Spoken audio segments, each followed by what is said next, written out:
Salut les gens, salut tout le monde, bienvenue dans ce nouvel épisode de Critical Nothing. Donc je reviens tout juste de l'Open et qu'est-ce que je peux en dire? Eh ben c'était un super tournoi. Je vais pas faire de spoil sur les résultats et tout, même si je pense que vous savez tout à l'heure où vous regardez la vidéo. Enfin, en tout cas, moi je remercie vraiment l'Orga, c'était vraiment un bon tournoi. Et j'aurai l'occasion de vous en reparler un petit peu tout à l'heure, où on fera je sais pas, un petit débrief parce que dans la deuxième partie de l'émission, je vais avoir l'occasion d'accueillir Zoro qui était l'orga. Et puis on fera un petit bilan du tournoi, on en discutera un petit peu. Bon, comme ça, vite fait, un premier bilan à chaud, hein, ça s'est fini hier. Et dans une nouvelle section de Critical Nothing qui va s'appeler les défis de Val. Alors pour l'instant, c'est le défi de Val, puisqu'il n'y en a fait qu'un. On va voir ce que ça donne. Je vous en parlerai tout à l'heure, on découvrira ça ensemble. Et si ça marche et ça vous plaît, eh ben, il y aura sûrement de nouvelles tentatives de genre. On essaye de diversifier. Je vais quand même commencer par une première partie Critical Nothing traditionnelle avec un rapport de bataille. Un rapport de bataille qui m'oppose à Zex cette fois, l'ami Zex. Et donc, dans une deuxième partie d'émission, il y aura donc le défi de Val et une petite discussion avec Zoro. Voilà. Un petit peu comme les formats podcast américains pour voir si, bon, on fait des essais, hein. La formule Critical Nothing n'est pas arrêtée. Donc petit à petit on peaufine et puis on arrivera à quelque chose de bien. Toujours avec la complicité de Mister Gob pour le montage, qui fait quand même un super boulot. Enfin moi je trouve. Voilà pour le début. Alors, cette partie là qui m'oppose à Zex, elle date d'il y a un moment, hein, je vous cache pas. C'était entraînement Grab and Smash. Donc c'est la seconde partie de ma trilogie. Enfin, c'est la troisième partie, mais je, je désespère un peu d'avoir la vidéo filmée de notre partie du Grab and Smash avec Mark Forrester. C'est un petit appel au secours aux orgas du Grab and Smash. Si vous pouvez me l'envoyer, ce serait génial. Bon, je sais toujours pas trop où ça en est, donc la troisième partie devient deuxième partie.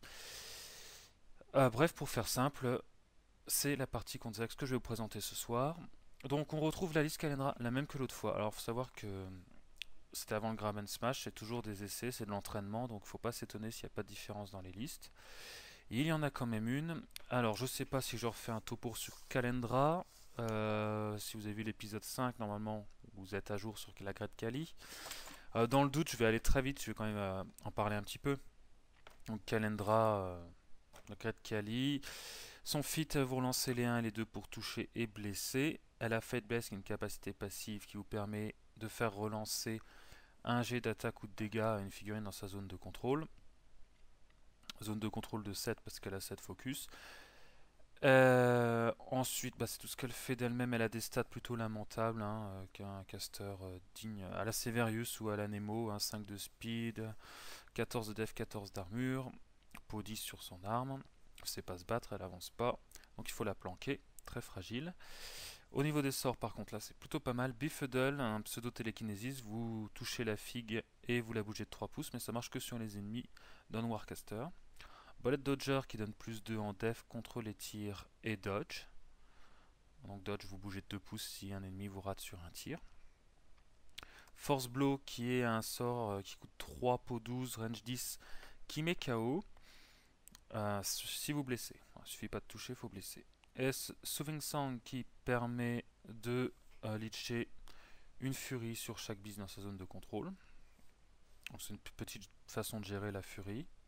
On peut ainsi se passer de Whelp. Et le fameux Oni abhorré Starcrossed.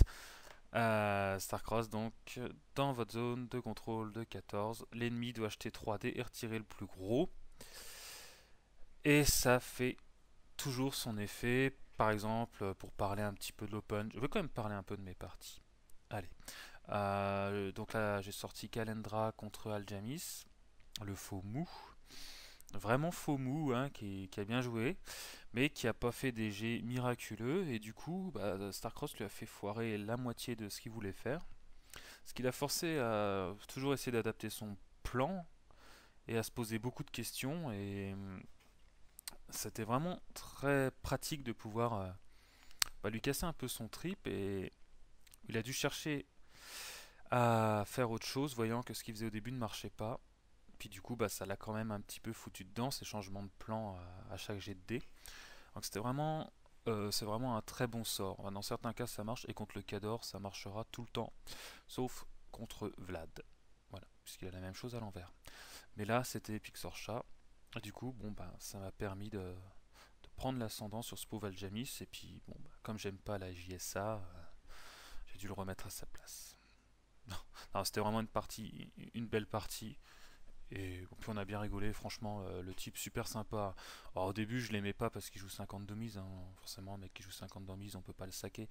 Mais en tout cas, au final, vraiment très sympa et très réglo sur les règles, très cool. Franchement, c'était vraiment un plaisir de jouer contre et j'ai hâte que ça se reproduise. Euh, voilà, et voilà, j'ai fait la pub d'Algemis. Ok, voilà pour Kalendra. Donc là, dans l'armée, on retrouve le Battle Group Q2, Love Band Dire Troll, le Bomber, l'Impaler, un Runebearer pour Adekali. C'est quasiment la même liste que l'autre jour, hein. Le paquet de Fenblade, le paquet de Pygmée, le Fellcaller pour booster tout ça, le Chronicler pour défendre tout ça, et à la place du canon, en fait j'avais les scouts l'autre fois si je me rappelle bien. J'avais pas le canon, j'avais les scouts. Et j'ai viré les scouts pour mettre Duncan. Donc Duncan c'est mon héros. Euh, Et il est là pour apporter son commandement parce que j'avais peur de rater des tests de commandement. Parce que la Great Kaline a 8 en commandement, ce qui est pas terrible. Et Skinner, parce que Skinner quoi. Wattels, meilleur solo du jeu, l'élite. Et il est super fort. Non, c'est vraiment un mauvais solo, mais il me fait marrer, alors j'aime bien le jouer. Surtout qu'il est nul contre du War Machine, et Zex nous propose une liste War Machine. Du Signar. Alors, je vais quand même dire un ou deux mots sur Zex. Cendrier Hippopotame. Non. Alors, qu'est-ce que je peux dire sur Zex? C'est un joueur, donc il vient à côté de Versailles. Je sais plus le nom de son club, my bad. Enfin, vous le trouverez donc du côté de Paris. Il sera dispo pour les initiations, pour la peinture. Oh, il peint vraiment bien Zex. Donc tout conseil est bon à prendre. Et il joue aussi très bien. Alors c'est vraiment un bon joueur qui joue énormément. Et en un an et quelques, qu'il a commencé à faire des tournois un peu sérieux, il a su s'imposer. Il a fait il avait gagné Besançon. Si mes souvenirs sont bons, il a gagné sur Besançon. Ouais, il m'avait battu. Et à l'Open, là, il a fait un très bon résultat malgré une note de peinture un peu catastrophe vu qu'il a dû emprunter des figurines, faute de temps pour peindre. Mais en tout cas, c'est vraiment un bon joueur Signar, très bon joueur, meilleur joueur Blight encore. Franchement, je pense qu'il peut aller vraiment loin. Et surtout, alors il faut mettre à son crédit, c'est que Bazex, il est super fair play. Par exemple, à l'Open l'année dernière, il s'est rendu compte qu'il avait triché et qu'il avait gagné grâce à ça. Et il a été se dénoncer lui-même, entre guillemets. Et ce qui fait il a perdu la partie. Enfin, il n'y a pas beaucoup de gens qui font ça. Enfin, il y en a quand même beaucoup dans le monde de War Machine. Mais c'est toujours tout à son honneur de le signaler. En tout cas, c'est un très bon camarade. On rigole bien. Son seul défaut, c'est la cigarette électronique, quoi. Véritable fléau de la jeunesse moderne. Enfin bref, peu importe. Qu'est-ce qu'il nous joue ce soir, l'ami Zex? Il nous joue des listes à la Zex, c'est-à-dire un peu de Signar et beaucoup de mercenaires. Alors il va nous jouer Epic Striker. Alors Epic Striker, je l'aime beaucoup. Il permet en Signar de jouer différemment. C'est-à-dire qu'en fait, Epic Striker, il vous incite à aller au corps à corps, plutôt que de jouer du tir ou de la magie. Alors pourquoi? En fait, d'une part par son feat. Donc son feat, c'est toutes les figues. En fait, une fois que toutes les figues ont joué, toutes les figues de la faction peuvent bouger de 3 pouces et faire une attaque normale. Ce qui fait qu'en fait, vous avez une attaque supplémentaire et un mouvement supplémentaire de 3 pouces. Donc ça, c'est pas mal. Et en plus, les jacks auxquels il resterait du focus peuvent se forcer. Donc c'est plutôt bien. Et en plus, lui, il peut aller au charbon. Un seul caster Signar capable d'aller au charbon. Pourquoi en mat 7? Bon, ça c'est moyen. Mais une arme à peau 15. Peau 15, ça commence à causer. Et surtout, sa capacité Overload, pardon, qu'on appelle en français mettre les doigts dans la prise. En fait, il surcharge son armure, enfin son générateur électrique dans le dos. Je ne sais pas trop comment il fait. Il tire sur une bobine. Enfin, c'est comme s'il mettait de la nitro pour une bagnole. Il jette 3D. Ça lui donne la somme des 3D lui donne un bonus de force. Donc, je sais pas, il tape à 15, il fait 10, il tape à 25. Et en échange, il jette. Alors, c'est pas 3D en fait. Il jette autant de dés qu'il veut, entre 1 et 3D. Donc, si j'en jette 1, c'est. Voilà, il rajoute un D6, 2D6, 3D6. Et en contrepartie, il rejette ensuite un D6, 2D6, 3D6, comme il a fait pour la force, mais ça lui fait perdre des points de vie. Sachant qu'il a 17 PV, s'il jette 3D et qu'il fait 17 et 18, il se tue. Donc ça c'est vachement marrant. Et quand ça arrive, ça fait toujours rire tout le monde, sauf le Signar. Enfin c'est une gestion de risque, hein, c'est quand même pas de chance de faire 17 ou 18 à 3D. Je trouve ça vachement marrant. Il a un aide cadre qui donne full advance au Stormblade avant la partie, mais Zax n'en jouera pas. Il a un Warjack Band qui lui permet de. Alors la bande c'est. C'est un dé de plus pour toucher. Je crois. Voilà, ouais, c'est ça. Un dé de plus toucher. Alors il a quand même un gun, ROV 2, range 10, po 12, disruption. Et bon, son épée à reach et disruption. Immunité électricité aussi. Bon, ça sert jamais, mais bon, pourquoi pas. C'est plutôt un caster de poutre. Au niveau des sorts, il a Deflection, donc ça c'est la réminiscence du feat de P-Striker. En fait, c'est un sort qui vous donne plus 2 en armure contre les attaques de tir et les attaques magiques. Donc dans toute sa zone de contrôle, toutes les figues. Il a Lightning Storm qui est en fait un. Ça coûte 3 pour 10 AOE 3. Voilà, c'est une AOE électrique qui reste en jeu et si on rentre dedans ou on s'arrête dedans, comme d'habitude, on prend une peau 10. Nature électrique. Il a Positive Charge, donc qui donne un jack plus 2 en mêlée et aux dégâts. Et tout ce qui est à 3 pouces du jack ont plus 2 en attaque et aux dégâts. Donc ça c'est plutôt pas mal comme sort. Plutôt pas mal. Alors il a le fameux Rebuke, alors, je pense que c'est son meilleur sort. Bon, je sais pas, avec le dernier. Rebuke en fait c'est vous visez une unité ennemie, ça range 10. Si vous touchez, l'unité peut plus donner ou recevoir d'ordre et faire d'attaque spéciale. Donc c'est quand même vachement bien. Ça coûte 2, c'est pas cher. Et il a Velocity, donc il peut dépenser jusqu'à 3 pouces, donc jusqu'à 3 focus, entre 1 et 3 focus, et pour chaque focus dépensé, il peut avancer de 2 pouces. Donc en gros, qu'est-ce qu'il faut savoir des strikers?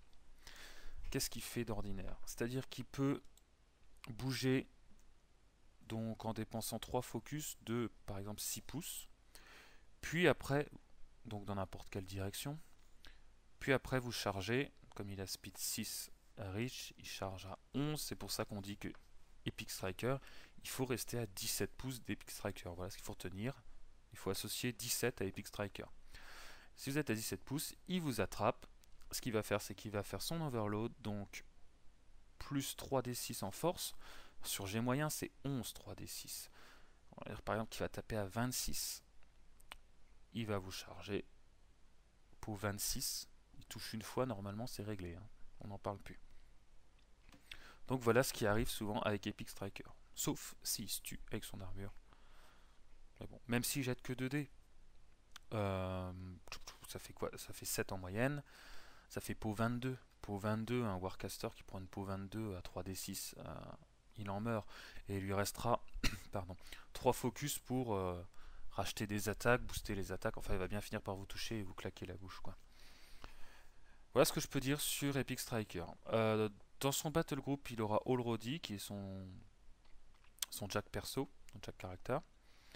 Donc, qui est un ironclad plus costaud, qui fait plus mal, qui met KO et qui peut. Il est agressif, donc il court gratos. Et leurs affinités, c'est que s'ils sont en contact l'un de l'autre, ils peuvent pas être KO. Ou alors juste Striker. Je ne sais plus.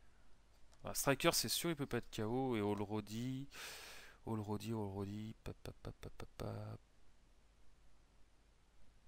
Allroddy peut être... Oh, c'est un truc plus compliqué que ça. Ça donne plus 2 en def à Striker quand il est à côté. Striker peut pas être KO, voilà. Et quand il est au contact de Striker, Allroddy ne bouge pas quand il est slamé. C'est-à-dire qu'on peut cacher Striker derrière et il se fera pas slammer. Et Allroddy à counter charge aussi. Donc il est plutôt pas mal comme Jack. Il tape à 18, c'est respectable. C'est un assez bon Jack. Il coûte que 9, c'est même pas trop cher, moi je trouve. Voilà, ensuite il va jouer un Journeyman Wascaster qui aura un Hunter dans son battle group. Au niveau du Signar, il joue 3 Stormlands et la Black 13, donc, ce qui marche bien, faut le reconnaître. Un Squire pour aider Striker. Et ensuite du mercenaire. Donc il va jouer les Boomhaulers avec Captain Jonas Murdoch. Donc les Boomhaulers, c'est le meilleur tarpite du jeu. Ils vont globalement, voilà ce que ça va donner. Alors ils ont 12-16 d'armure. Donc 16 d'armure, c'est autant qu'un champion, c'est n'importe quoi. Avec probablement Arcane Shield, ils vont monter à 19 d'armure. 12-19 d'armure, ça commence à causer. Grégor, il a un champ qui donne le TOF à 4+, donc une chance sur 2 de survivre à la mort.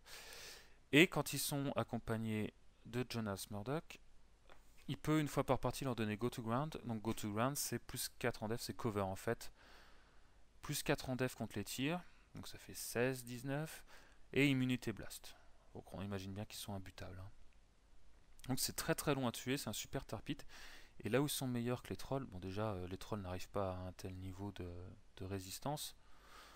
Ils ont en plus des tirs et ça permet de vraiment occuper encore plus de terrain, je trouve. Voilà, je pense que c'est pas mal. Bon après c'est pas non plus des foudres de guerre. Et du côté gauche, sur son flanc gauche, la cavalerie Steelhead et les Steelhead à pied. Donc les Steelhead à pied pour profiter de la synergie avec la cavalerie, c'est-à-dire quand en fait la cavalerie flanque Steelhead halbardier.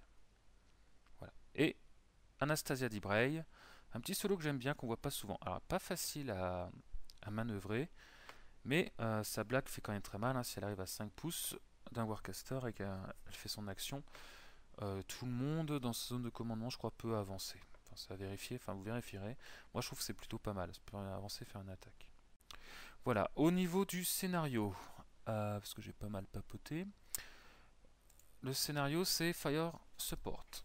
Alors, Fire Support, il y a 2 flags sur au milieu, sur l'horizontale, sur la médiane, je sais pas comment appeler ça.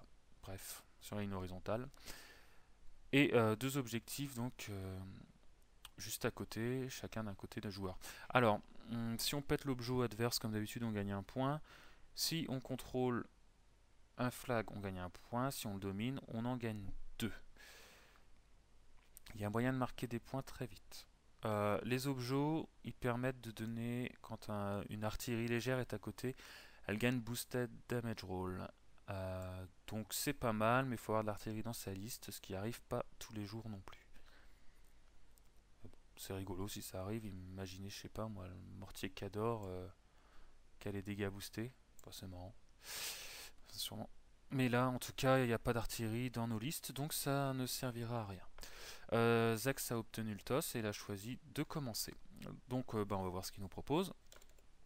Donc il va commencer. Alors il a d'abord donné un point de focus au Hunter et il va faire courir ses boomies, les boomhaulers. Donc c'est parti. Alors il va les étaler. Alors il en envoie à gauche. Alors quand même une grosse obstruction au milieu. Ce qui n'est pas pratique. Hop. Alors il envoie boomhauler à gauche. Et puis en fait, il faut savoir que le commandement, c'est Jonas. Une fois que Jonas est attaché à l'unité, c'est lui qui devient commandant. Donc c'est lui qui est là pour gérer les distances de cohésion d'unité. C'est pour ça que boomhauler peut se balader un petit peu sur la gauche. Bon, ça sert à rien, mais c'est marrant. Voilà, il vérifie. Ensuite, il va faire courir ses Stormlances. Donc la cavalerie Signar. Alors par 3. Alors, Zex, joue des unités minimum size. Moi, je sais pas trop quoi en penser. J'ai du mal quand même à pas tout mettre. Mais bon. Chacun est libre. Ensuite, il va jouer le Hunter. Donc, le Hunter va avancer et va tirer sur le Leader Pig. Alors, il se trouve qu'il tire à 14 pouces, donc c'est à portée, il n'y a pas de souci. Zex va toucher en boostant et va tuer le Pig qui va rater son tof. Du coup, il faut que je promote un nouveau leader. C'est toujours bizarre de perdre une figue sans même l'avoir joué. Mais bon, de temps en temps ça arrive. Tant pis pour lui. Ensuite, il va jouer sa cavalerie Steelhead. Pif paf pouf. Qui va loin, qui va mettre la pression. Ouais, on voit du Cygnar atypique, hein, du Cygnar rapide. Il va faire courir Olrodi qui court sans focus. Courir les Albardiers. Parce qu'il n'y a pas beaucoup de tirs. Comme Hunter. Moi j'aime bien la liste. Enfin, j'aime pas cette profusion de mercenaires, mais j'aime bien Striker. Mais Zex a optimisé en fait. Un mec marrant, il mettrait des Stormblade à la place des Boomers. Mais c'est vrai que bon, les Boomies sont plus solides, mais ils font moins de dégâts. Je pense que les Stormblade tiennent bien avec le feat d'Epic Striker. Ils arriveront à faire quelque chose. Ensuite, il va faire courir Anastasia. Il va faire courir la Black 13. Et il va jouer.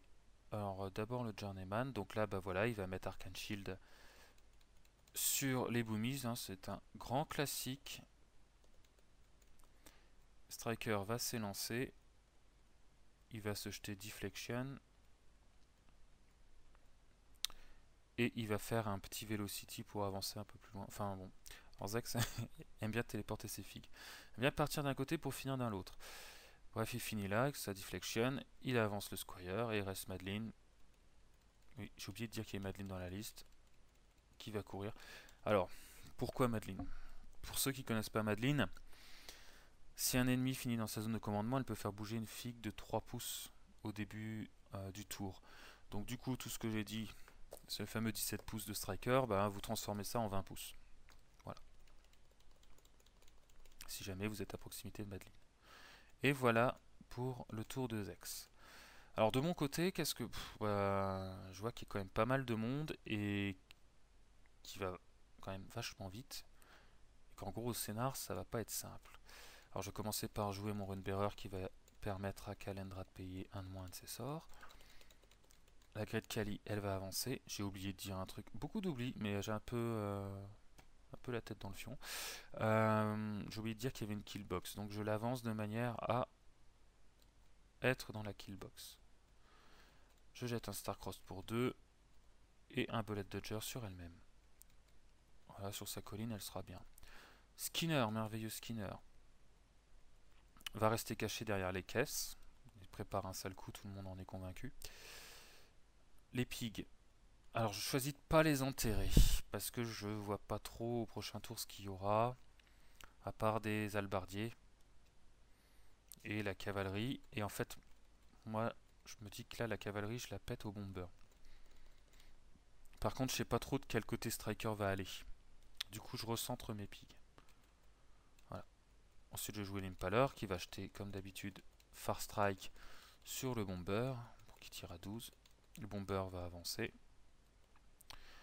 et va tirer donc la cavalerie est quand même proche, ouais, à 10 pouces, donc c'est pas trop dur à tuer. Je tire dessus, il faut que je fasse 8 pour tout ouais, 8 pour toucher. Je fais 6, donc j'utilise un point de furie de Kalendra pour relancer ça parce que ça me plaît pas, et je fais 7, ça rate, ça va dévier et ça va dévier dans le 5 de 6, ce qui n'intéresse personne, alors que bon, il y avait d'autres possibilités intéressantes.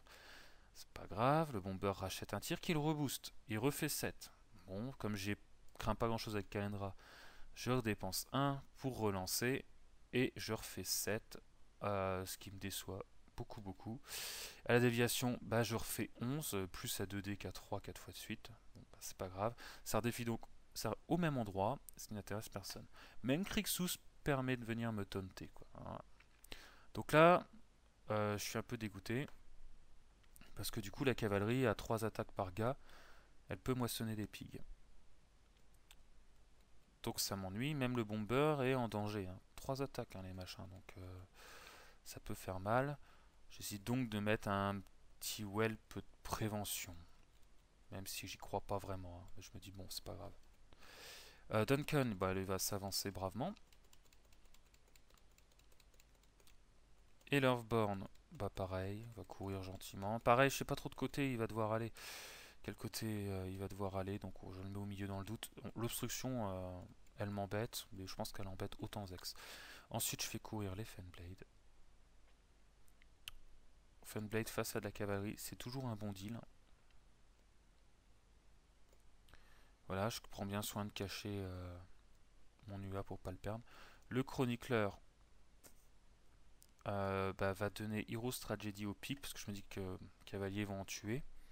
Comme ça, ils seront KO. Bon, le whelp court, peu importe, le fait le colleur se place gentiment. J'ai fait un gros tas. Et c'est pas la meilleure idée que j'ai eue, parce qu'en face, il y a quand même un Ryan. Et je l'ai un petit peu oublié au milieu de tout ça. Alors du coup, à son tour, Zex il récupère son focus, il en pompe un du Squire. Il vire ses sorts. Et il va en donner un à Olrodi. Et avec son Journeyman, il upkeep Arcane Shield et en donne 2 au Hunter. Et évidemment, Zex, il a vu un gros tas.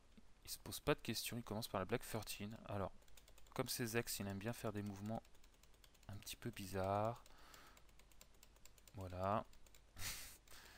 Bon, il finit comme ça. Il va tirer sur un pic bien au milieu.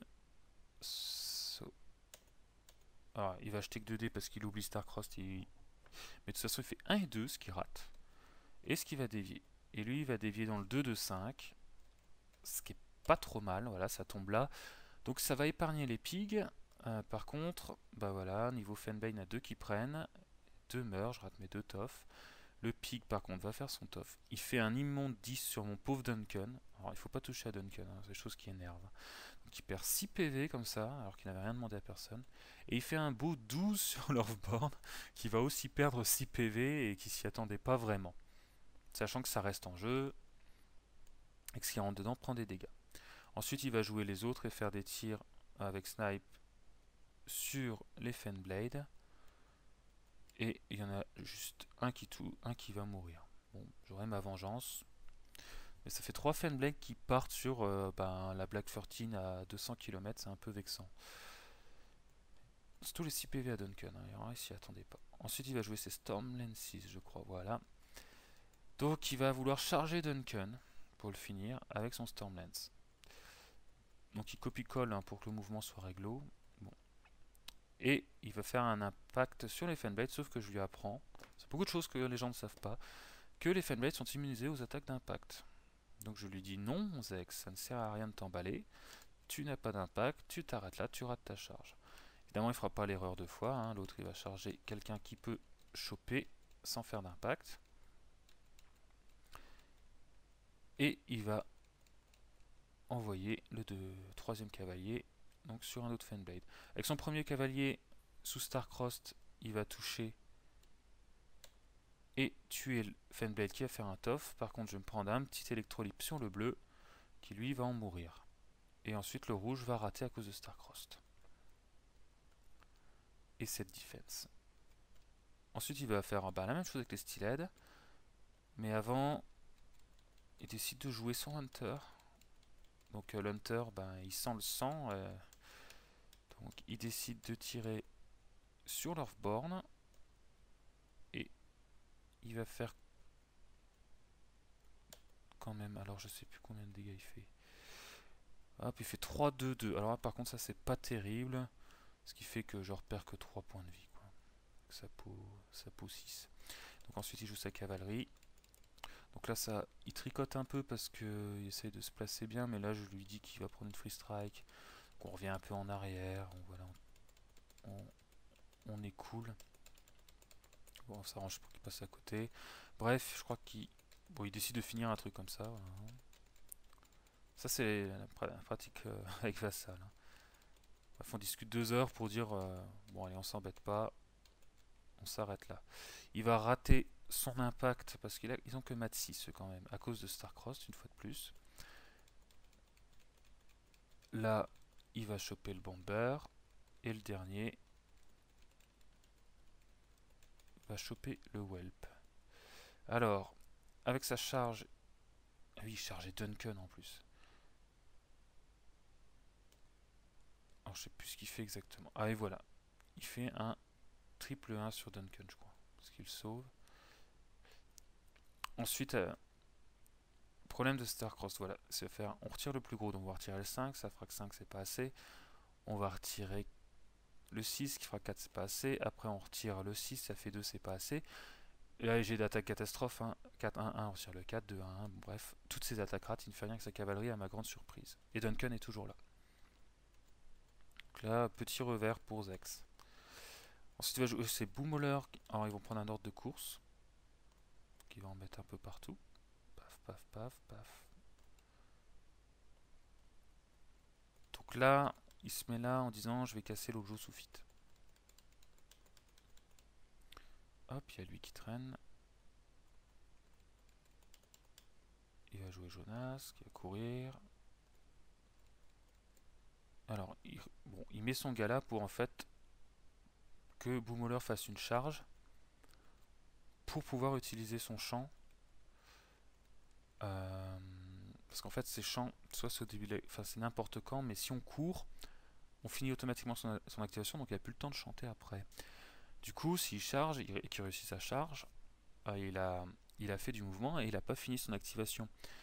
Et il peut utiliser son champ. Et là, il va utiliser le champ qui fait faire un test de commandement aux unités. Sauf que la magie, j'ai pris Duncan pour avoir 10 en commandement. Bon, il va défoncer son Trollkin sur la charge et je vais faire mes tests. Je fais 9 avec les pigs, donc merci Duncan, parce que les pigs ont 7 et 8 avec Kalendra. Donc les pigs n'ont pas peur, ça c'est cool, c'est merveilleux. Par contre, les Fenblade ratent leur test. Et là c'est la merde. C'est la grosse merde du côté droit. Les Fenblade ne joueront pas. Bon, puis ensuite il fait courir son dernier Boomholler. Hop, il va faire courir ses albardiers. Il les répand. Voilà. En gros, hein, il veut pas que j'avance. Il veut pas que j'avance, il veut. Bah, vous voyez où il est autour d'eux. Hein. C'est quand même impressionnant. Faire courir Roll-Roddy qui va utiliser son input Grudge. Donc Grudge, c'est vous venez au contact et il vous met une baffe. Sachant qu'il a un critique KO, vous pouvez très bien finir KO avant de jouer. Avant de lui taper dessus, le Squire court. Striker s'interroge et il a un plan machiavélique. Hop, il va faire une vélocité. Deux vélocités. Et il va tenter de mettre Rebuke sur les pigs, sachant que s'enterrer est un ordre, comme ça les pigs ne pourront pas s'enterrer, ni charger, ni courir. Alors il est dans Starcross, il y va quand même qu'à... Et boost, ouais, je sais plus ce qu'il a fait, ouais, ça c'est le dé qu'il a oublié. Et il fait quand même suffisamment pour toucher le pig sur sa colline. Et ça, c'est vexant, Rebuke passe, pas de charge, pas d'enterrement. Enfin, d'enterrement, je sais pas si ça se dit. À mon avis, non quand même. Et il va fitter.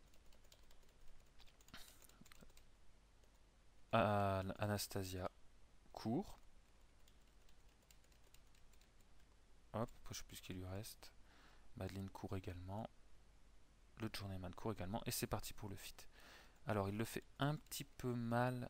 Donc, c'est modèle unit. Donc, il va faire sa cavalerie. Alors, je sais plus ce qu'il veut faire avec sa cave. Je crois que je lui dis qu'il est trop loin pour choper Skinner.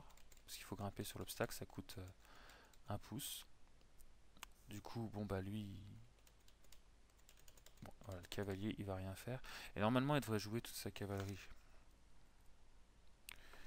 Mais bon, du coup, il passe au Boomholler. Alors, on n'a pas fait attention. Alors, il sait pas trop quoi en faire. Donc, bah, il prend pas de free strike parce que mon unité est en fuite. Donc, c'est l'impunité. Il peut s'enfoncer dans mes lignes. Par contre, il a oublié qu'il prenait aussi des dégâts dans, dans la Wood Ryan. Et donc, il va avoir un Boomholler qui va crever comme ça. C'est un peu bête. Ça arrive. Ensuite, bah, il va jouer les autres. Donc le fit marche hein, parce qu'il y a Jonas Murdoch qui transforme l'unité en Friendly Faction.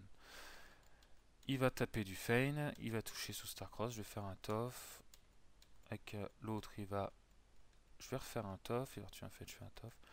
Il va taper le feint KO,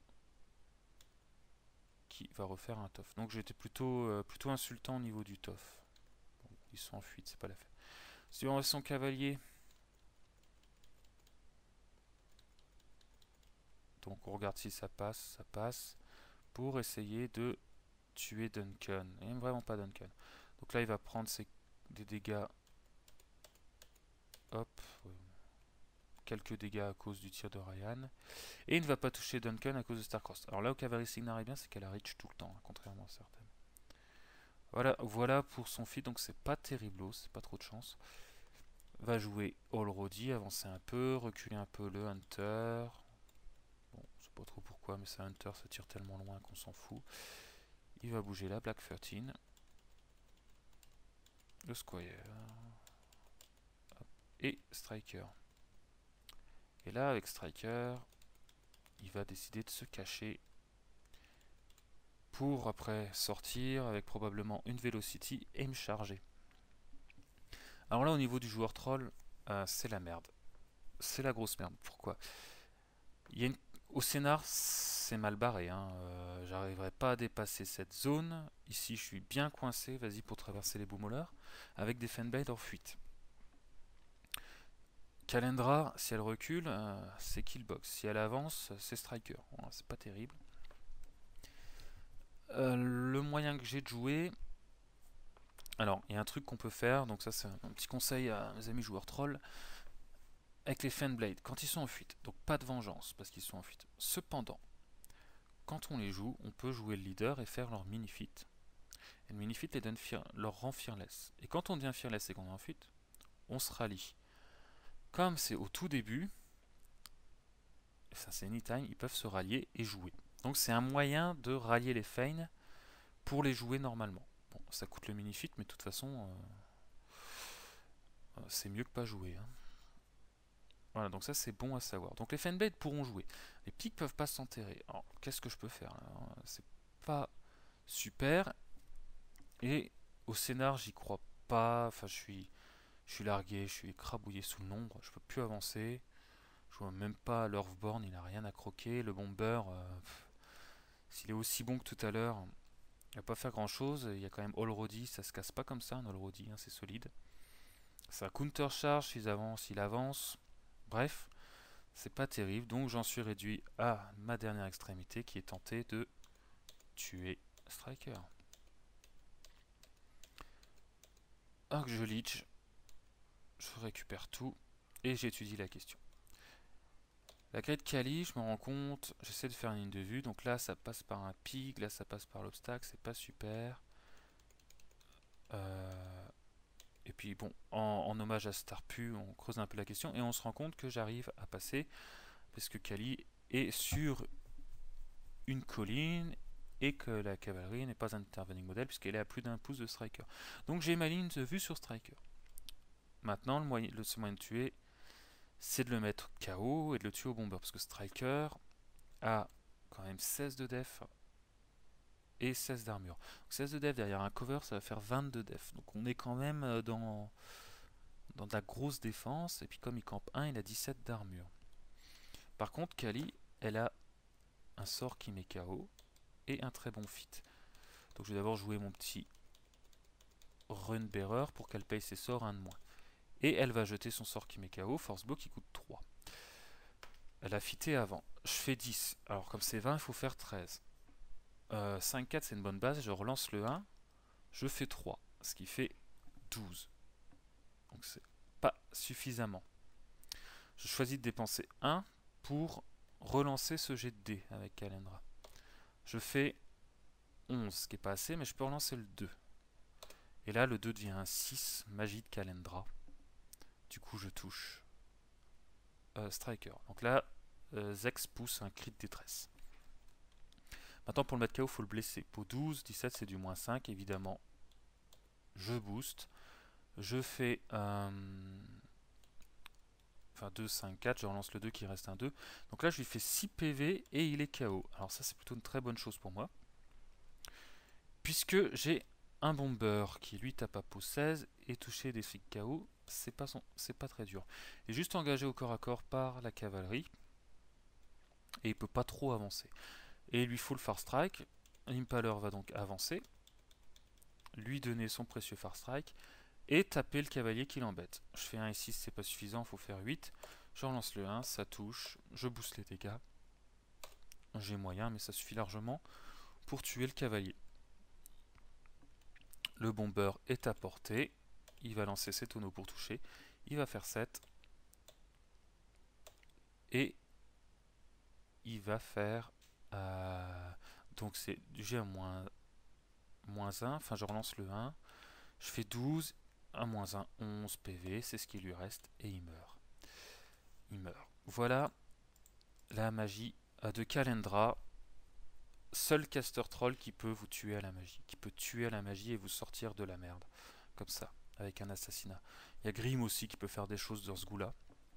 Mais globalement, c'est rare qu'on joue le caster kill.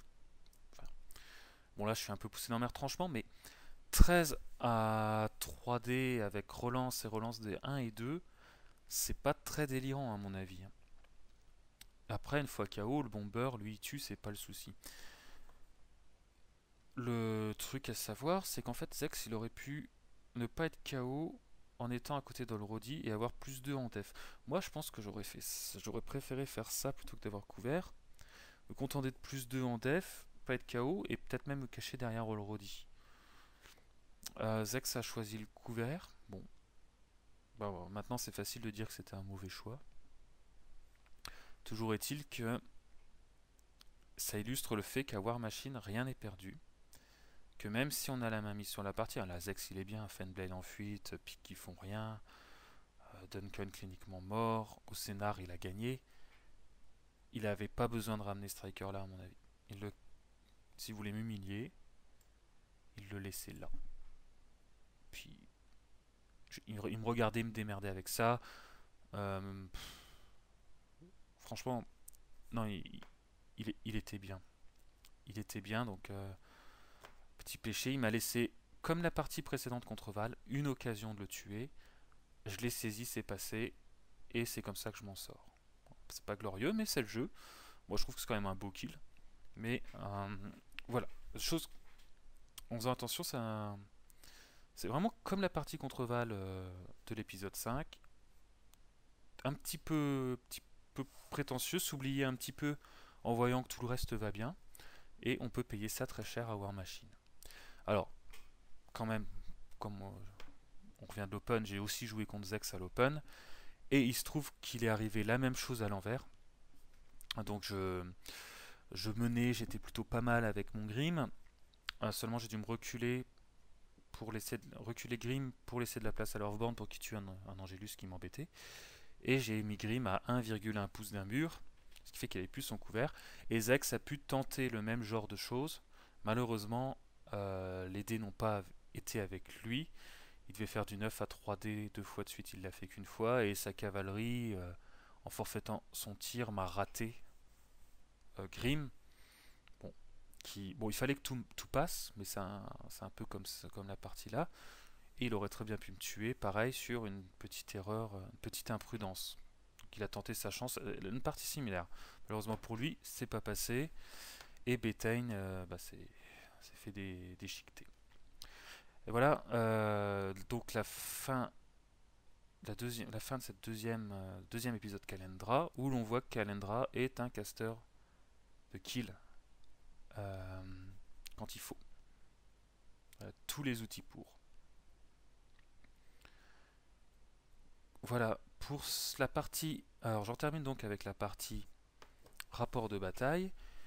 Et je vais maintenant, dans une deuxième partie, accueillir Val et Zoro et vous présenter une nouvelle approche de Critical Nothing qui sont les défis de Val. On va revenir sur l'Open. Et voilà, ce qui fera sûrement, parce que je ne sais pas le timing, un épisode un peu long, mais c'est pas grave parce que Mr. Gob part en vacances, monsieur part en vacances, comme ça. et du coup, il va me faire le montage avant de partir, j'espère. Enfin, je croise les doigts. Et on aura une petite pause dans les Critical Nothing du fait de son absence, mais j'essaierai quand même de faire un ou deux tutos vu qu'il n'y a pas trop besoin de montage. Voilà. À tout de suite. Donc, bienvenue dans cette deuxième partie de Critical Nothing où j'ai la chance d'avoir des invités exceptionnels. Donc, tout d'abord, je sais pas par qui commencer tant elles sont exceptionnelles. Donc, Feyal. Oui, bonjour. Salut à toi, Feyal. Salut. Finaliste de l'Open. Voilà. Merveilleux adversaire. Merci. Très fair play. Val. Qui Bonjour. est déjà aussi intervenu dans l'émission. Et notre maître à tous, Zoroastre, Igor. Bonjour à tous. Igor. Alors Igor, comme c'est la première fois que tu interviens. En fait, c'est pas vrai, puisque j'ai fait les épisodes -2 à 0 de Critical Nothing, qui étaient tellement pitoyables que Quentin m'a éjecté de son show. C'est faux, tu as pas voulu y reparticiper. Tu as dit que tu n'avais pas le temps. Qu'est-ce que vous voulez que je vous raconte sur moi? J'aime la tisane aux fenouilles. Je sais jouer l'intro de Johnny B. Goode à 1/3 de la vitesse. Ça fait une sorte de Java.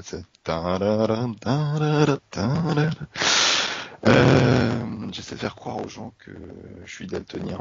C'est mieux que de leur dire. C'est plus socialement acceptable que de leur dire que j'aime le rose. Je trouve que c'est une belle couleur. Voilà, je joue à War Machine depuis une dizaine d'années maintenant. Depuis beaucoup trop longtemps pour être bon, à mon avis. J'ai commencé un petit peu avant Escalation, donc tu vois, ça fait 2004, en avril 2004, donc 9 ans. Et depuis, voilà, je suis dans le politburo de Battle Group, et puis j'organise des tournois.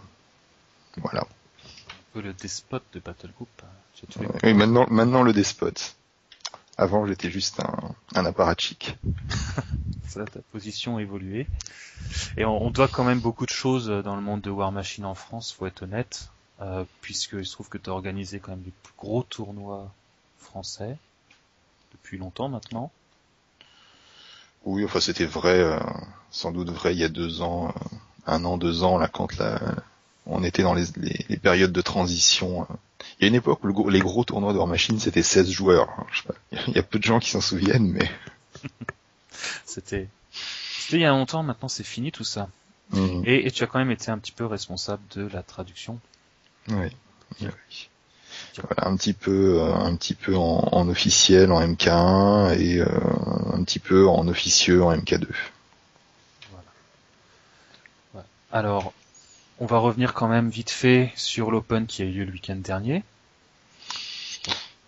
Ouais, enfin ouais, voilà, c'est là on enregistre, on est lundi, donc c'est le lendemain, donc j'ai pas vraiment des choses fantastiques à dire, si ce n'est que les gens, globalement ceux qui m'ont donné leur retour étaient contents, et puis que c'était un mois de folie là pour repréparer, essayer d'améliorer le tournoi par rapport à l'année dernière, et que ça apparemment ça a payé, donc je suis content. Ouais.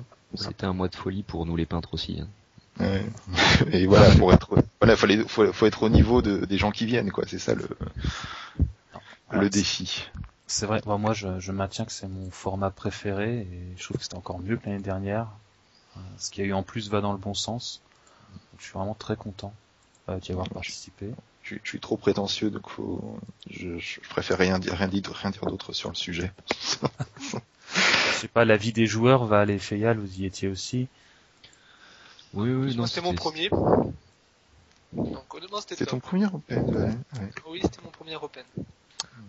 Moi, c'était mon 3e, après avoir fini avant-dernier au premier, éjecté du podium l'année dernière, j'ai enfin une petite médaille, donc ça s'est très bien passé. Voilà.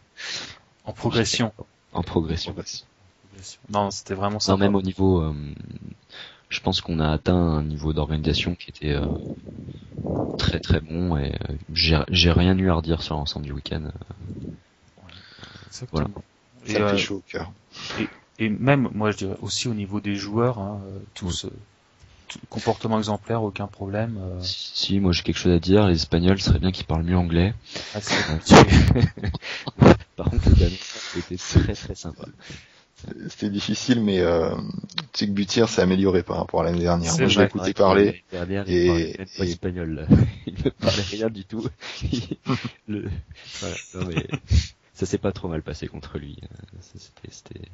Mais c'était très très agréable par contre contre notre ami danois Roufs, qui était une vraie perle à la table. Moi aussi, je salue tous mes adversaires, j'ai eu aucun souci. Oh, si, moi contre Quentin, mais bon. C'était une super finale. Et je suis vraiment content parce que là, on a eu une vraie finale en plus. Qui n'a pas eu lieu à la 5e ronde. C'est vrai. Alors que l'année dernière, ça s'était joué à la 5e ronde, enfin, à peu près. Et, Parce que tout le monde avait perdu une partie. voilà, tout le monde avait Voilà. perdu une partie. Là, Exactement. j'ai regardé, il me manquait pas grand chose, même en perdant une partie. Quoi. Pour être devant toi. Si je te battais, j'étais devant. Mais Ouais, et pas de beaucoup. pas de beaucoup. Ce qui me fait regretter de pas avoir fait plein de goals à virage. Un demi-socle pain, j'étais devant. En tout cas, ouais, vraiment un super week-end. Merci Zoro. Allez, disons. Eh ben, de rien, écoute, je suis content que ça vous ait plu. Et tu renouvelles ça l'année prochaine. Normalement, oui. J'espère qu'il y aura pas une demande exponentielle, donc mais peut-être dire que c'était pas si bien que ça, parce que le problème, c'est que au-delà de 50 personnes, on n'a pas forcément les effectifs au niveau du RTS pour organiser ça, donc je pense que ça restera un tournoi régional. Tu vois, quand l'année prochaine on fera des tournois à 100 personnes, 120 personnes, le French Open ce sera le petit événement Des papis. local. Voilà.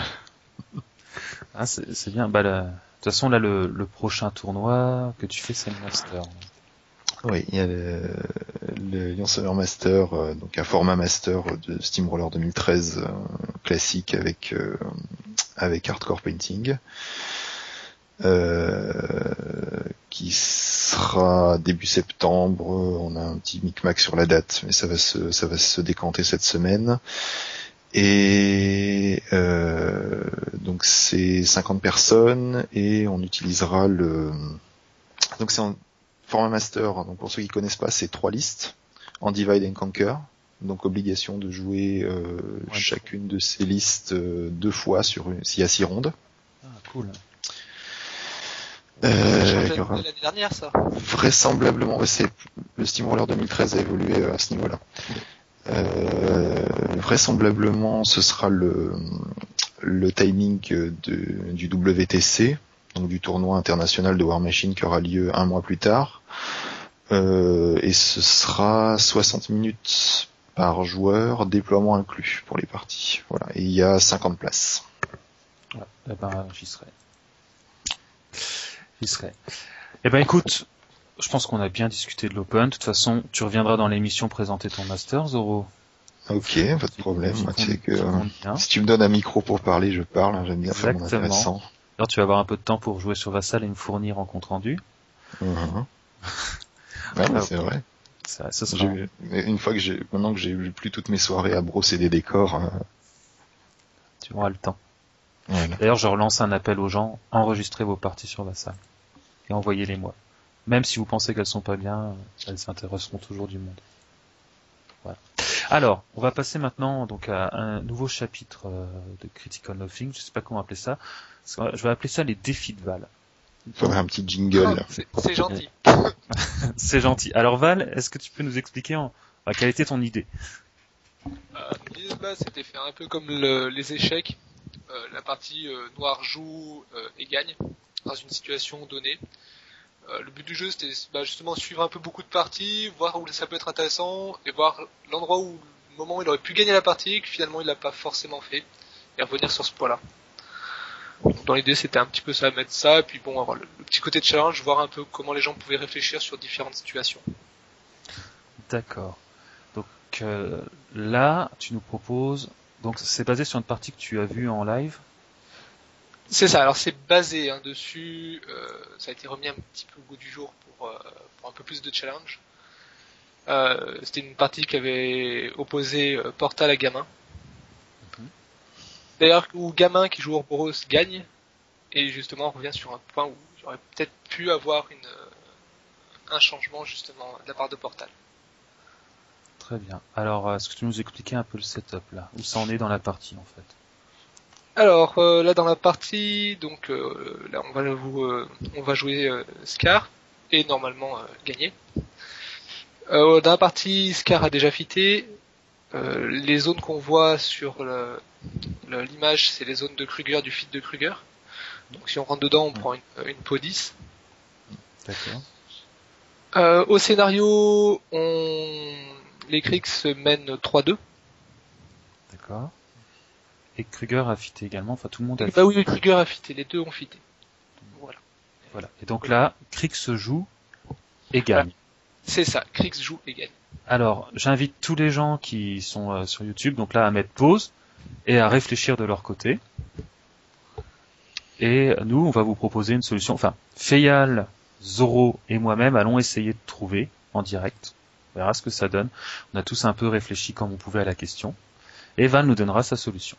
Voilà, bah, je vous retrouve dans... Allez, le temps que vous fassiez ça, mettez pause et on démarre. Dans l'ensemble, sur les jets de dés, on va peut-être le signaler quand même. Ouais. Jet de dés, aucun jet scandaleux en fait, que du jet moyen. On se base sur du 7 à 2D, ouais, voilà. du 11 7 à à 2D. Voilà, 7 à 3D. 2D, 11 à 3D. 11 à 3D. Ah, 11 à 3D, alors. 11 à 3D, c'est marche c'est pas, pas alors j'avais pris en compte. confortable. Ouais, tu peux même prendre 10 à la limite, ça marche. Et sur un dé, on a le droit à combien? En principe, c'est 3. D'accord. Eh ben écoutez, mettez pause et puis bah nous on repart. Alors bah qui veut commencer? On va honneur aux joueurs non Kriegs, j'ai envie de dire. Feyal. Puis il faut que tu passes en premier. Voilà, histoire que... Écoute, j'y vais parce que ma solution va sûrement pas marcher, donc on va voir. Moi je donnerais déjà 2 focus au Horror en début de tour. Donc Scare, on se retrouvera avec 8 focus. Eh ben écoute, tu peux... Ouais, je le fais en live, je le fais en live. Ensuite, je jouerai le Soul Hunter, qui courrait tranquillou, pour aller se mettre juste collé au druide, ici, sans prendre des free strike de peau de personne. Ouais. Et en fait, tu t'as pas de free strike parce qu'il commence dans la zone de Darag, enfin à moins que quelqu'un ait une arme magique dans l'histoire, mais d'accord. Il commence dans la zone de Darag, donc il est une Voilà mes connaissances. Le scandale du World of Warcraft, c'est qu'il a pas d'arme magique, je crois. Donc, bon, c'est super. De toute façon, il reste dans sa zone. Voilà. Donc du coup, il se met là, et je pense que je tenterai un petit slam du Harrower. Ouais. Donc sur un G moyen, on va dire 3. Pour l'instant, on a la même. En fait, il faut pas faire 2 sur le slam. C'est ça. Si tu fais 2, c'est mort. Le Harrower slam correctement. On va se mettre correctement. Sur un G moyen, même si je prends une free strike du Pure Blood, à mon avis, je passe en dehors, mais il me casse rien, donc il n'y a pas de problème. Et le Soul Hunter est déplacé de 2 voire 3. Alors voilà. Alors, le problème, si tu le déplaces de 2, l'emmerdement minimum, enfin la liste disturbance, fait reculer Kruger et ça. Du coup, c'est mort. Donc il faut faire soit 1 pour pas toucher Kruger, mais du coup le caster kill devient difficile, soit 3. C'est ça. Voilà, c'est ça. Ou plus. Donc moi je suis parti sur 3. Voilà. Donc là, tu peux même 4. Ouais, voilà, même 4. Voilà. Donc bon, tout le monde est KO. Oui, je booste pour toucher le slam parce que ce serait trop triste de rater là-dessus. Voilà. Donc tout le monde se retrouve KO et le Soul Hunter est pas mort sur un G moyen. Ouais. Et puis les 2 druides ils y passent sur les collatéraux. Ils y passent, exactement. Normalement ils y passent. Et Kruger il a 14 d'armure je crois. Là il a 14 d'armure.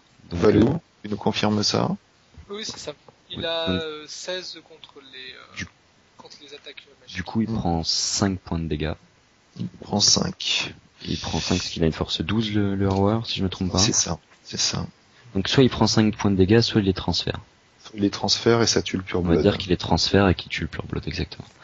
Donc les 2 druides sont morts, etc. etc. Ah, il n'y a plus de Pure Blood. Et il récupère pas la furie du Pure Blood, n'oublions pas que quand on tue sa beast par transfert, on récupère pas la furie. De toute façon, il n'y a plus d'autres beasts. Ouais, le Waldwrath en fait est à fond. Oui, donc il peut plus transférer. Le Scarlock, par contre, j'ai pas vérifié. Le Scarlock a combien de mouvements? 6, il me semble. 6. Donc là, je ferai bouger le Scarlock, Kruger est KO, donc 4, 5, 6, et je lui mettrai un bon Hellfire dans la tronche, parce que normalement je suis à portée, c'est 10, c'est ça? Si je me trompe pas. Ouais, c'est ça. Normalement, tu Donc touches. je touche sur tout sauf W1, on part toujours sur des dés non scandaleux. Donc du coup, il reprend 7 points de dégâts. Il prend 7 points de dégâts, c'est ça? Pour 14. Non, il a déflexion. Il prend que 5 points de dégâts. Il prend 5. 5 points de dégâts, voilà, exactement. On fait pareil avec Darag. Voilà. Qui lui remet donc 5 points de dégâts. 5 points. Donc il en reste 6. Et là, on joue les mécanitrales. Alors les mécanitrales, on va les placer juste pour pouvoir permettre à Sker de charger. Alors Sker a 6, c'est ça? Ouais. Donc Non, le elle truc... a 7. Elle a 7. Donc le truc pour les débutants, le truc pour les débutants, c'est de mesurer avant sa zone de contrôle, savoir où mettre son mec. Voilà. On déplace les mécanitrales. Sker charge le mécanitral. Donc, elle fait 10. Elle arrive ici, par là. Elle tue. Le Soul Hunter, tu vas déplacer là? Parce que c'est important de le laisser dans la zone de commandement, parce que... Juste pour montrer que voilà. le cœur était KO. Exactement. S'il est dans la zone de commandement, d'abord on va tuer le mécanitral, donc sur des jets moyens on l'explose. Ouais, ça c'est fait. On fera des annulations après, d'accord, ok. Et donc là je pense à faire un... Si on a la ligne de vue, ça c'est le problème, c'est un peu... Voilà, on a la ligne de vue, donc je fais un sacrificial strike sur le Soul Hunter. Alors ouais, c'est juste ça fonctionne pas comme ça, en fait. Comme ça. Ouais, c'est l'idée, mais en fait c'est une action en fait ça qu'il faut se stratégie. On peut pas. Pas charger et puis mais tu peux du coup on laisse deux. Avec ta solution tu le on met 2 Hellfire et on met 2 Hellfire dans Kruger au cas où. Puis il meurt. Voilà. Alors Zoro, t'avais la même idée? Moi, quasiment la même idée. Moi, je faisais... C'est juste qu'à la fin, je fais le Sacrificial Strike. Au lieu de charger le Mechanitroll, je place Darag de sorte à ce qu'il soit à la bonne distance pour que Sker marche et fasse un Sac Strike sur lui. Est-ce qu'on peut Sac Strike Darag parce que c'est un Trooper, non, qu'il faut sacrifier? Il me semble avoir eu cette idée. Qu'est-ce qu'un trooper à War Machine? Qu'est-ce qu'un trooper? C'est un trooper ou c'est un warrior modèle? Non, c'est trooper modèle. C'est écrit trooper. C'est trooper modèle. C'était en MK1 alors, parce qu'en MK1, je me souviens que dans les parties à 2 casters, on pouvait sacrifier le caster d'à côté. Moi, j'étais parti en fait au début pour moi Darag. On peut peut-être annuler pour que tu montes ta solution parce que si ma solution n'est pas pareille. Enfin bon, c'était cette idée-là. Moi, j'avais globalement la même. Voilà, c'est pour ça que j'aurais aimé qu'on la revoie. C'était pas ça. Non, si, y a pas de souci, ça marche bien. Le seul truc, moi, que j'aurais aimé, c'est qu'en fait, du coup, je savais pas si je le faisais ou pas. Le Harrower, tu le mets maintenant à la même chose, mais avec juste un point dans le cortex, un point dans le, en mouvement et un point dans le bras droit. En gros, que tu amènes que ta free strike, si tu te la prends, mais je pense qu'on l'a. Parce que moi, ce que je faisais au début du tour, c'est avec Darag, j'allais tuer le Pure Blood. Ouais, ça aussi, sur sa charge, et je faisais un coup. Alors, le problème, c'est est-ce qu'il avait une ligne de charge sur le Pure Blood? Moi, c'est ça qui me préoccupait. Je reviens full en arrière. Ouais, revenons en arrière. Ouais, il faisait ça et il faisait un petit coup de Battle Wizard. En tout cas, faire Battle Wizard. On voit bien que c'est une solution à l'aval, hein. Si vous jouez contre lui, à base de slam, il vous tuera. Non, mais ça, typiquement, c'est la beauté du jeu Krix. Alors, s'il avait une ligne de charge, effectivement, je pense qu'on est revenu bien, tu là. pouvais tuer le Pure Blood sur la charge, et ensuite, un Battle Wizard, je sais pas si tu... Ah, si c'était l'idée. Bon, pour la distance, c'est bon. Je pense que c'est bon, et pour moi, il y allait. Ouais. 5, 6, 7, 8, 9. Il arrive à bout de reach. Et sur G moyen, je pense qu'il il le chope. Il le tue, ouais, je te confirme. Après, il fait un Battle Wizard. Alors, Darak est incorporel quand il commence, c'est ça? Non, pas lui. Non. Donc du coup, il arrive à passer quand même à côté. Ouais, d'accord, ok, c'est bon. J'avais pas vu la ligne de Et après, en fait, je me demande, le Battle Wizard, pour moi, je tuais un... non, en fait, je faisais, du coup, plutôt, moi, j'étais parti sur un Death Ride. D'accord, pour bouger les morts-vivants d'un pouce. Voilà, donc je ravançais le machin, j'avançais le Scarlock, les Mechanifrolls, tous d'un. Et après, avec sa cavalerie légère, il se cassait, tu vois. Mm-hmm. Et le Pure Blood est mort, hein. Pure Blood est mort, on peut le Pure Blood était mort, donc bon, il pouvait récupérer sa furie, mais il pouvait pas transférer même pas une fois, c'est pour ça que je faisais ça. Oui. Alors après, il faut mettre Darag à un endroit intelligent, en fait, pour que le Soul Hunter, en fait, je sais pas pourquoi, pour qu'il y ait une corporine, enfin peu importe. Et moi, je le faisais charger le Kruger, si je pouvais, tu vois. Si t'as la ligne de vue, ouais. Étant tall in a saddle. Ouais, elle est compliquée cette ligne de vue quand même. Oh, non, tu l'as pas, la ligne de vue. Non. Là, en revanche, c'est fait exprès pour que tu ne l'aies pas. Même en bougeant d'un pouce avec Death Ride. Même en bougeant d'un pouce, là, ils sont tous bord to bord. Ok, donc. Ah non, mais ça c'est pas le problème. C'est pas le problème. C'est même s'ils sont tous bord to bord. C'est un tall in a saddle. Ouais, il est avec c'est une figue de cavalerie. Donc tu peux le charger. Ok, oui, effectivement. Oui, j'avais oublié cette règle. D'accord, oui, effectivement. Bon, quand bien même je verrai pas Kruger, je vois le druide de devant. Et alors tu vois Kruger de toute façon. Je vois Kruger, ça va vite ces machins-là. 8-11, normalement tu arrives au contact. J'arrive au contact, alors je pense que je défonce le druide à l'impact ou sur la faucille, peu importe. Et après j'en non, pas peu importe, il faut que tu le défonces à l'impact. Ouais. Enfin pas à l'impact, à l'attaque parce qu'ils ont pas d'impact. Non, ils ont pas d'impact, donc de toute façon il faut que tu charges Kruger. Voilà, t'as chargé Kruger. Alors il a 17 de défense, hein, donc c'est légèrement au-dessus de la moyenne. Il faut 11 pour le toucher. Pas 17 de défense. Parce qu'il y a Skyborn. Ouais. 17, donc là ils arrivent à mat 8. Ils sont à mat 8, c'est une fiche de cavalerie, autant pour moi, il faut 9. Donc il faut 9 et t'as une âme en trop, donc moi je la défonce. Ouais, donc tu peux booster. Ouais, tu peux booster et ensuite... Je fais 4, mais bon, en vrai, je fais 10.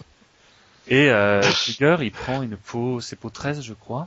Ça doit être peau 13. C'est peau 13, oui. Peau 13 à 3.